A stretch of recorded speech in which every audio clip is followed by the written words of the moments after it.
So ఇప్పుడు ఫైనల్గా జనాలందరం ఉన్న ఇంకొక డౌట్ ఏంటంటే అసలు ఈ అఘోరికి ఆ కార్లో తిరగడానికి లేదంటే బయటికి వెళ్ళడానికి డబ్బులు ఎక్కడి నుంచి వస్తున్నాయి? ఆమె వెనకాల ఎవరన్నా కొన్ని చదువుతున్న ఆర్టికల్స్ ఆమె వెనకాల రాజకీయ నాయకులు ఉన్నారు, లేకపోతే వీళ్ళు ఉన్నారు, లేకపోతే వాళ్ళు ఉన్నారని వింటున్నాం.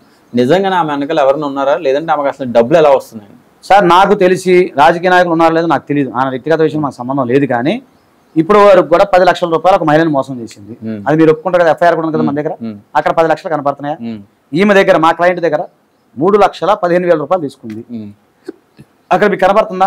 ఇంకా ఆ నోటంలో ఒప్పుకుని ఇంకా 11 మంది ఉన్నారని ఆమె చెప్పింది. ఆ 11 మంది దగ్గర మంచి దగ్గర 5 లక్షలు తీసుకున్నా మీకు 60-70 లక్షలు సరిపోయి ఆమె తిరగడానికి ఉండటానికి. ఇప్పుడు వరకు కూడా అలా ఎంతమంది దగ్గర డబ్బులు తీసుకుని మోసం చేస్తుంది. ఈ వెనక బడా ఇలా ఉంటే ఎవరు సపోర్ట్ చేస్తారు బెదరు? మీరు అన్నారు ఎవరు ఉంటారు, వాళ్ళు ఎవరు చేయరు, అలా ఎవరు చేయరు. ఏం మోసం చేసి నీకు ఆ పూజ చేస్తే ఈ పూజ చేసి మోసం చేసి డబ్బులు తీసుకుంటారు తప్ప ఆమె అంత తప్ప వేరేది ఏం లేదండి. అట్లా నేను అనుకుంటున్నాను. అది దాని మీద ఇన్వెస్టిగేషన్ చేయమనండి. పోలీస్ ఆఫీసర్ చేయాలి, ప్రభుత్వ అధికారులు దృష్టి పెట్టాలి. అసలు ఈ డబ్బులు ఎక్కడి నుంచి వస్తున్నాయి? నిజంగా మీరు నాకు డౌట్ కొడుతుంది. ఇతను సనాతన ధర్మ అనే ముసుగులో ప్రజలను మభ్య పెడతానికి ఇంకేదన్నా అసాంఘిక కార్యకలాపాలు చేస్తున్నాం అది కూడా డౌట్ వస్తుందా? నిందా కూడా ఒక సీనియర్ జర్నలిస్ట్ అదే మాట అన్నాడు. ఈ అమ్మాయి ఇలా చేస్తుంది, దీని వెనక వేరే ఏమైనా విదేశీ సంబంధించిన కుట్రదారులు ఉన్నారేమో అని అనిపిస్తుంది. ఆ మాట అనేసాడు డైరెక్ట్.